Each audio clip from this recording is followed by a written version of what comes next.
என்னக்கா ஹாஸ்பிட்டல் போயிருந்தீங்க? என்ன விஷயம்? மாமா கிட்ட ஏதாவது மாற்றம் தெரியுதா? இல்லப்பா, எந்த அசைவுமே இல்லாம இருக்காருப்பா. மனசுக்கு ரொம்ப கஷ்டமா இருக்கு ராஜாராம்.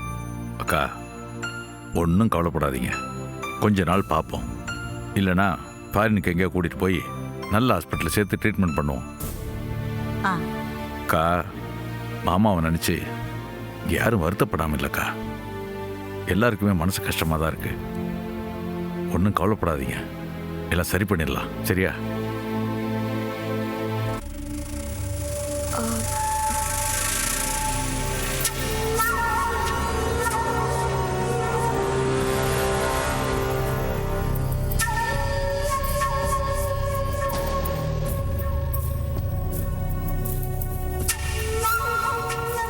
என்ன ஏதோ பேசணும்னு வந்த மாதிரி இருந்தது, அப்புறம் அப்படியே நின்னுகிட்டு இருந்தா என்ன அர்த்தம்?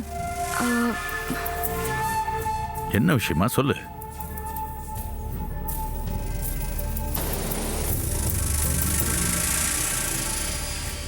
கம்பெனியில் எதிர்பார்க்காத ஒரு பிரச்சனை. கம்பெனியில் ஏற்கனவே ஏகப்பட்ட பிரச்சனை, இதில் எதிர்பார்க்காத பிரச்சனை வேறையா? 30 நாள்ல 3 லட்சம் மீட்டர்னு டார்கெட் ஃபிக்ஸ் பண்ணி மூவ் ஆயிட்டு இருந்தோம். ஆனா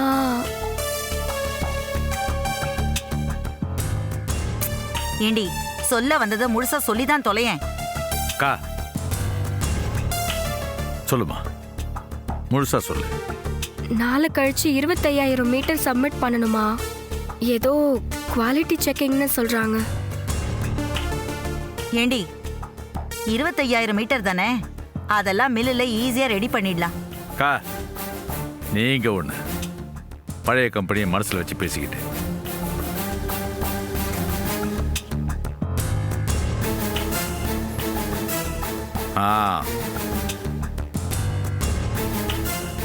வாங்க மேடம். இப்ப மனசுக்கு திருப்தியா? அவமானப்படுத்தியே தீர்வுன்னு கங்கணம் கட்டிட்டு இருக்கியே, ஏன் சொல்றாங்க, எதுக்கு சொல்றாங்கன்னு கொஞ்சம் கூட யோசிக்க மாட்டியா?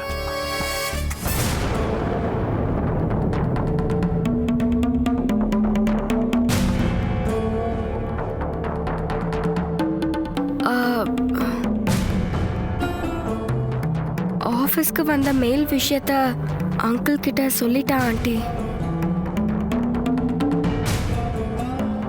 அவர் எக்ஸ்பீரியன்ஸ்க்கு ஏதாச்சும் சொல்யூஷன் கண்டுபிடிச்சு சொல்லுவார்ல.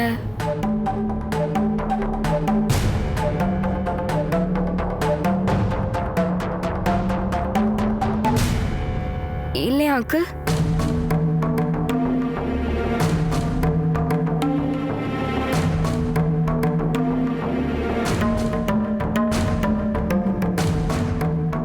லேபர் ஸ்ட்ரைக்குன்னு தெரியும், மேன் பவர் இல்லைன்னு நல்லா தெரியும். அப்படி இருந்தோம் முன்ன வச்ச கால பின்ன வைக்க மாட்டேன்னு பிடிவாதம் பிடிச்சா யார் என்ன பண்ண முடியும்? இல்லங்க, அது இப்பதான் ஒரு பெரிய பிரச்சனை முடிஞ்சது. அதெல்லாம் முடிஞ்சு நிதானமா பொறுமையா ஆரம்பிக்கலாம் நினைச்சா இல்ல, முடியாது, ஆரம்பிச்சே தீர்வேன்னு ஒத்த காலில் நின்ன. இப்ப அதனால சாதிச்சது என்ன?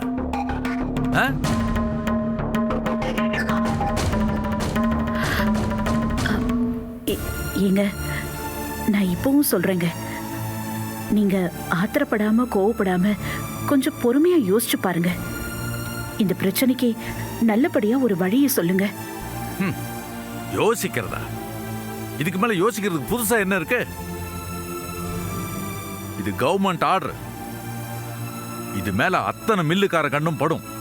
அப்படி இருக்கும் போது நம்மளை தேடி அந்த ஆர்டர் வந்திருக்குன்னா அது நாம உண்மையிலேயே பெருமைப்பட வேண்டிய விஷயம் தான்.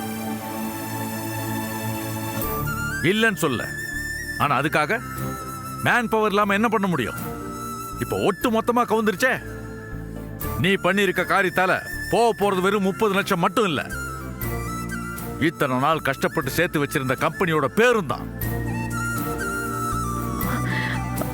ஐயோ, நீங்க சொல்றதெல்லாம் சரிதாங்க, ஆனா பொறுமையா கொஞ்சம் யோசிச்சு பாருங்க.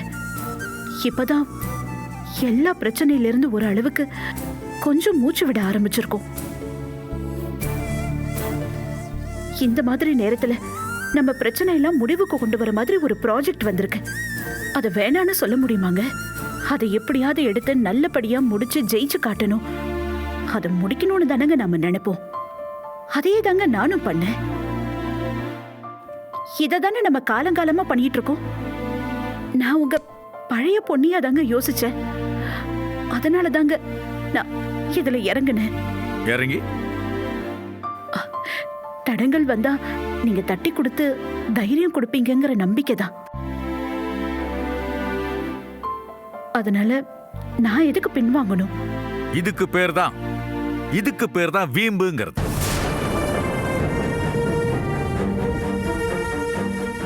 எதிர்க்க எல்லா கதவும் சாத்தி இருக்குன்னு தெரியும். இருந்தாலும் உள்ள போய் ஏதாவது எடுத்துட்டு தான் வருவேன்னு அடம் பிடிக்கிற பாரு, அதத்தான் குருட்டு நம்பிக்கைன்னு சொல்றது.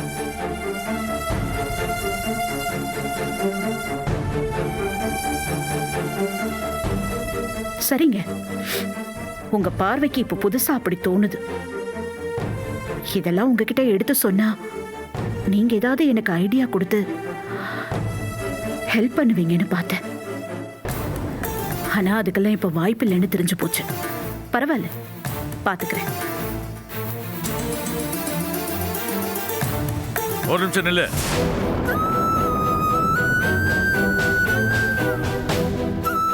என்னதான் விளக்கமா சொன்னாலும் புரியாத உனக்கு புரியுற மாதிரி சொல்லி புரிய வைக்கிறேன்.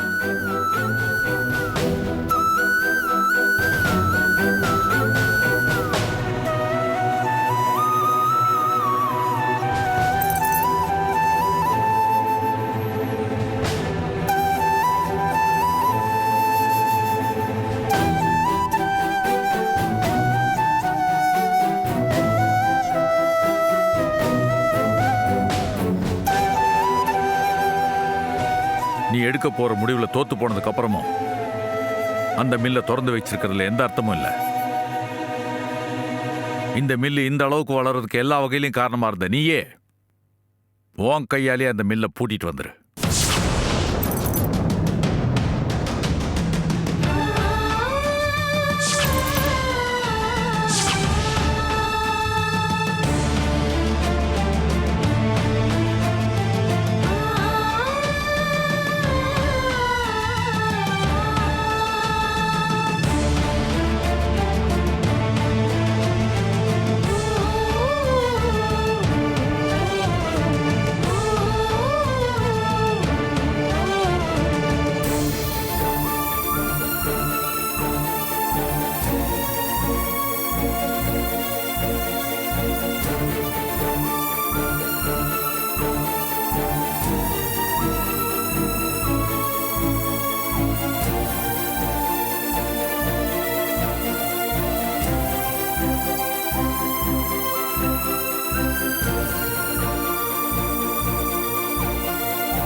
Sorry aunty.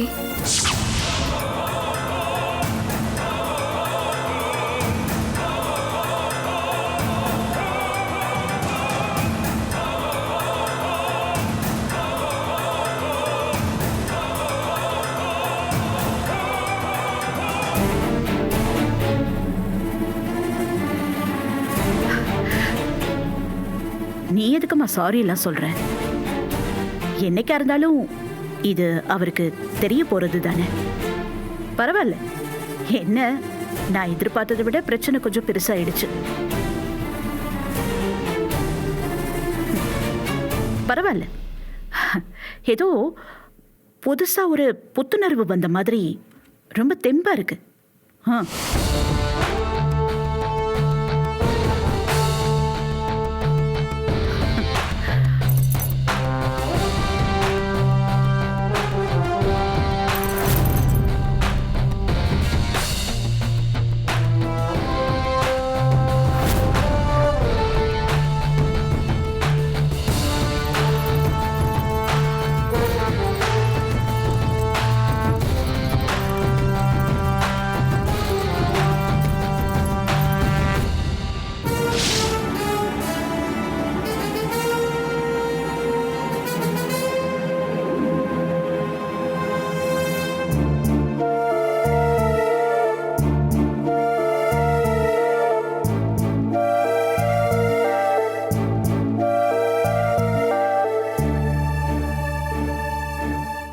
ஆண்டி நாங்க எல்லாருமே சாப்பிட்டோம்.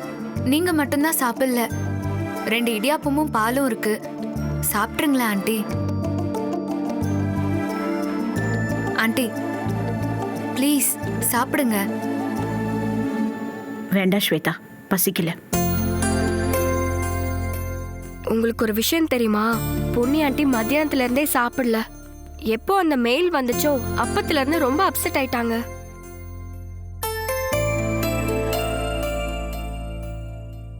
மா, என்னம்மா பிரச்சனை உங்களுக்கு? எதுக்கு இப்படி சாப்பிடாம உடம்ப கெடுத்துக்கிறீங்க? பிரச்சனைய பத்தி யோசிக்காம அதுக்கான சொல்யூஷனை யோசிங்கன்னு எங்களுக்கு சொல்லுவீங்க. ஆனா இன்னைக்கு நீங்களே அந்த பிரச்சனையை நினைச்சு கவலைப்பட்டுட்டு இருக்கீங்க. ஆண்டி, கவர்மெண்ட்ல இந்த மாதிரி மெயில் வரதெல்லாம் சாதாரண விஷயம்தான்.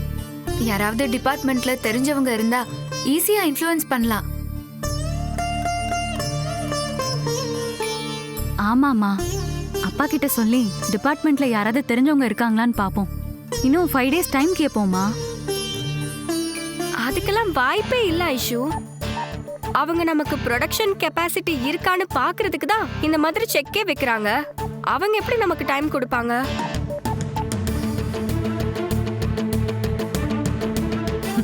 ஏன், இதுக்கு முன்னாடி நம்ம எத்தனையோ ஆர்டர் முடிச்சு கொடுத்துருக்கோம். அதை வச்சு நம்மளோட ப்ரொடக்ஷன் கெப்பாசிட்டிய பார்க்க மாட்டாங்களா என்ன? நம்ம முடிப்போமா முடிக்க மாட்டோமான்னு தெரியாதா? இல்லையே, அவங்க தான் சொல்றாங்களே புது ரூல்ஸ் வந்திருக்கு. குவாலிட்டி செக் டிபார்ட்மெண்ட்ல இருந்து வந்திருக்கு. அதுதான் ரூல், அதை சேஞ்ச் பண்ண முடியாதுன்னு ஸ்ட்ரிக்ட்டா சொல்லிட்டாங்களே. பூஜா, நீ சும்மா பேனிக் ஆகாத. ஏய் ஸ்வேதா, நான் ஒன்னும் பயமுறுத்தல. அங்க இருக்கிற ரியல் கண்டிஷனை சொல்றேன். நாம இந்த சேலஞ்ச ஃபேஸ் பண்றதை தவிர வேற வழியே இல்ல. எல்லாரும் கொஞ்ச நேரம் அமைதியா இருக்கீங்களா? நான் ஒன்னும் சோர்ந்து போய் உட்காரல. இந்த பிரச்சனையை எப்படி ஃபேஸ் பண்றதுன்னு யோசிச்சுட்டு இருக்கேன். இப்ப வேணா எனக்கு விட தெரியாம இருக்கலாம். ஆனா இன்னும் 2 நாள் டைம் இருக்குல்ல. அதுக்குள்ள இந்த பிரச்சனைக்கு எப்படியாவது ஒரு சொல்யூஷன் கண்டுபிடிப்பேன். அதனால இதுல பயந்து ஒதுங்கிடுவேன் மட்டும் நினைக்காத. எப்படியும் நான் இதுல சாதிச்சு ஜெயிச்சும் காட்டுவேன். இன்னும் 2 நாள் டைம் இருக்குல்ல. அதுக்குள்ள இதுக்கு சரியான வழியை நான் கண்டுபிடிப்பேன். இந்த சவாலை நான் சந்திப்பேன். தோல்விங்கிறதுக்கு இடமே கிடையாது. அதுக்கப்புறம் நான் ஜெயிச்சு காட்டுவேன். எல்லாரும் போய் தூங்குங்க.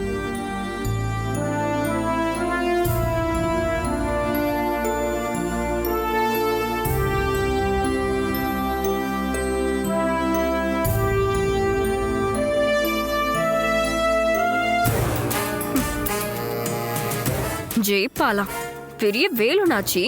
ஜெயிச்சுட்டு தான் மறுவேலை பாப்பா. நீ தோக்க போற பொண்ணி, எழுதி வச்சுக்க. நான் தான் ஜெயிக்க போறேன்.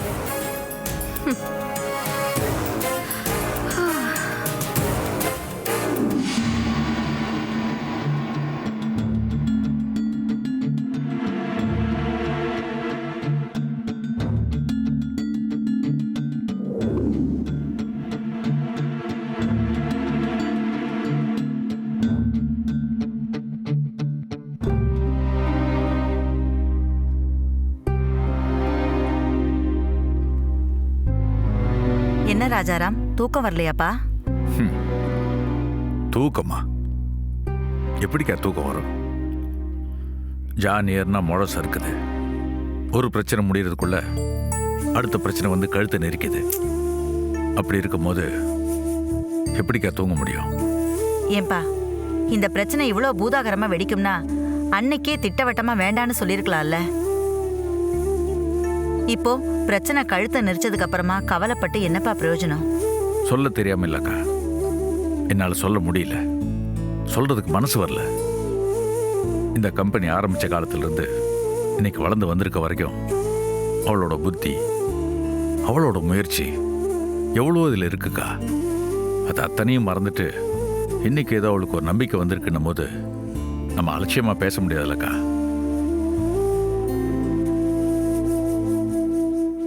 சரி, இப்ப அதிகபட்சமா என்ன நடக்கும்? நம்ம கட்டின 30 லட்சம் ரூபாய் போகும், அவ்வளவுதானே? அக்கா, 30 லட்சம் மட்டும் போனா போதுன்னு விட்டுருவேன்க்கா. அதுக்காகவா நான் பொண்ணிட்டு சத்தம் போடுவேன்? இது பெரிய கவர்மெண்ட் ஆர்டருக்கா. இந்த மாதிரி ஆர்டர்லாம் கிடைக்கணும்னா நம்ம கம்பெனி ஒரு ஸ்டாண்டர்ட் மெயின்டைன் பண்ணணும். அதை பார்த்து தான் இந்த வேட்டி சேலோட ஆர்டரை நம்ம கொடுத்தாங்க. அதை நம்ம பர்ஃபெக்டாக பண்ணி கொடுக்கவும் தான் இப்போ இந்த யூனிஃபார்ம் ஆர்டரும் கொடுத்துருக்காங்க. இதை மட்டும் நம்ம மிஸ் பண்ணோம்னா இனிமேல் கனவுலையும் நம்ம கவர்மெண்ட் ஆர்டர் நினச்சி பார்க்க முடியாதுக்கா. நம்ம எதிரி கம்பெனி எல்லாம் கை தட்டி சிரிக்க ஆரம்பிச்சிருவாங்க. நம்மளால வெளியே தலை காட்டி கூட நடக்க முடியாதுக்கா. சரி, இப்ப என்னதான் பண்றது ராஜாராம்? புதுசா திட்டம் போட்டுலாம் ஒன்றும் நடக்க போறது இல்லக்கா. நடக்கிறது நடக்கட்டும்னு ஆண்டவன் கையில விட்டுற வேண்டியதுதான்.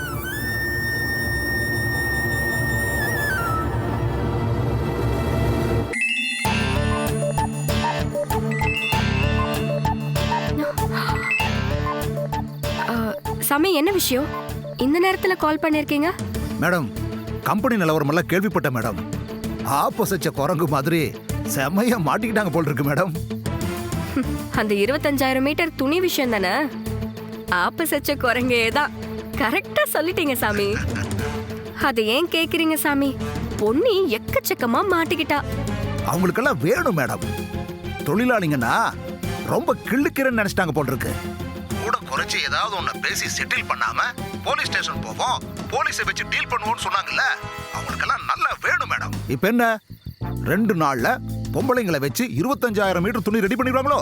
அதெல்லாம் முடியுமா மேடம்? நாங்க களத்துல இறங்காம யாராலையும் அதை முடிக்க முடியாது மேடம். முடியாதுதான். என்ன செய்யறதுன்னு தெரியாம முழிச்சுக்கிட்டு இருக்கா. சரிங்க மேடம், அதை விடுங்க மேடம். அவங்க எப்படியும் எங்க காலில் விழுந்துதான் ஆகணும். அதை அப்ப பாத்துக்கலாம் மேடம். கொஞ்சம் பணம் தேவைப்படுது, அதுக்கு தான் கால் பண்ணேன். கையில் இருந்த பணம்லாம் தீந்து போச்சு மேடம். நானே உங்களுக்கு கால் பண்ணலான்னு இருந்தேன் சாமி. இப்ப இடையில ஒரு அசைன்மெண்ட் வரும், அதை மட்டும் நீங்க பண்ணி கொடுத்துருங்க. உங்களுக்கு வேண்டிய பணத்தை நீங்களே வாங்கிக்கலாம். என்ன அசைன்மெண்ட் மேடம்? சொல்லுங்க மேடம், பக்காவா முடிச்சிடுவோம். டைம் வரும்போது சொல்றேன். கண்டிப்பா உனக்கு லம்பா பணம் கிடைக்கும். இப்ப நான் போனை வச்சுட்டுமா? சரிங்க மேடம்.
பேசி முடிச்சாச்சா? ஆண்டி, இல்லம்மா, போன்ல பேச வேண்டியதெல்லாம் பேசி முடிச்சாச்சான்னு கேட்டேன். அது பேசிட்டேன் ஆண்டி. ஆ, ரொம்ப பெரிய டீலா இருக்கும் போல இருக்கே. டீல் எல்லாம் ஒண்ணு இல்ல ஆண்டி, சும்மா பேசிட்டு இருந்தேன். யாரு யாரு போன்ல? அது என் ஃப்ரெண்டா ஆண்டி. ஃப்ரெண்டா? ஃப்ரெண்டுனா? அது என் கூட காலேஜ்ல படிச்ச பொண்ணு. ஓ, காலேஜ்ல படிச்ச பொண்ணுகிட்டயா ஏதோ அசைன்மெண்ட் எல்லாம் தரேன்னு சொல்லிட்டு இருந்த?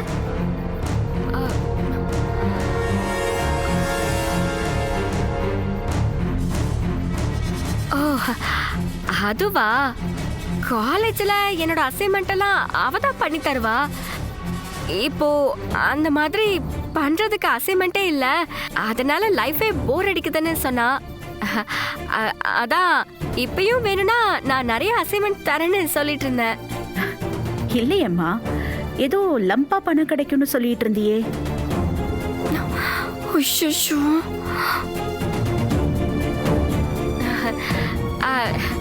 அது காலேஜ் சமயத்துல நிறைய ப்ராஜெக்ட் பண்ணி கொடுப்பா ஆண்டி. அப்போ அவளுக்கு லம்பா பணம் கிடைக்கும். இப்போ கிடைக்கிறதுக்கு ஏதாவது வேலை இருந்தா சொல்லுன்னு சொன்னா. நான் தான் வேலைக்கு ஏதாவது ஏற்பாடு பண்ணி தரேன், அப்போ உனக்கு லம்பா பணம் கிடைக்கும்னு சொல்லிட்டு இருந்தேன். அவ்வளவுதான்.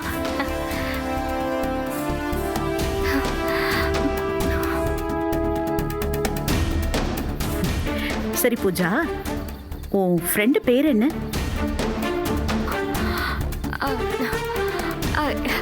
லீனா. லீனா ஆண்டி. போனை கொடு.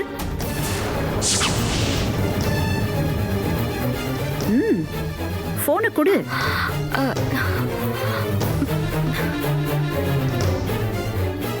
ஆமா,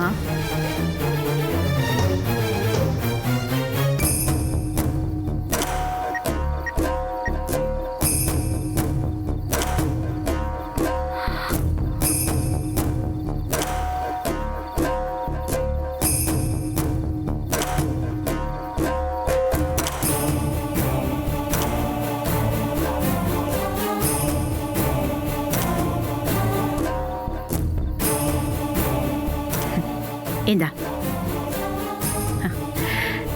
நான் கூட ஏதோ பாய் ஃப்ரெண்டு கிட்ட பேசிட்டு கேர்ள் ஃப்ரெண்டுன்னு சொல்றியோன்னு நினைச்சேன்.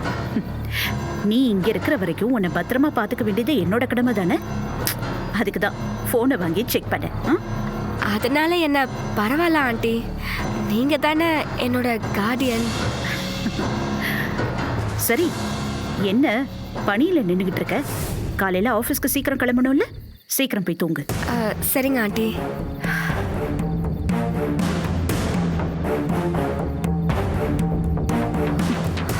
நல்ல வேலை, இந்த பேச்ச போனை வாங்கி பாக்குறதுல தான் முடியும்னு நான் முன்னாடி கெஸ் பண்ணதுனால கால் ஹிஸ்டரிக்கு போய் லாஸ்ட் காலை டெலீட் பண்ணி வச்சேன். இல்லைன்னா செம்மையா மாட்டிருப்பேன். பொண்ணுகிட்ட ஜாக்கிரதையா இருக்கணும். கொஞ்ச நேரத்துல வேர்த்து விறுவிறுக்க வச்சுட்டாலே. ச்சே, கொஞ்சம் கவனமா இருக்கணும். சில சமயத்துல தப்பா தெரியறா, சில சமயத்துல கரெக்டா தெரியறா. தப்பா இருக்கான்னு நினைச்சு செக் பண்ணும்போது சரியா இருக்கா. இவளை என்ன பண்றதுன்னு தெரியலையே. ராணி அக்கா வேற இவன் மேல சந்தேகமா இருக்குன்னு சொல்லிட்டு போயிருக்காங்க. என்ன பண்றது? சரி, பார்க்கலாம். சந்துரு, நீ சாப்பிட வரியா இல்லையா? எவ்வளவு நேரம் தான் இப்படி உட்காந்துருப்ப? வீடே ரணகலமா இருக்கு. நீ அதை பத்தியெல்லாம் கவலைப்படாம ஆப்ப பத்தியே யோசிச்சுட்டு இருக்க.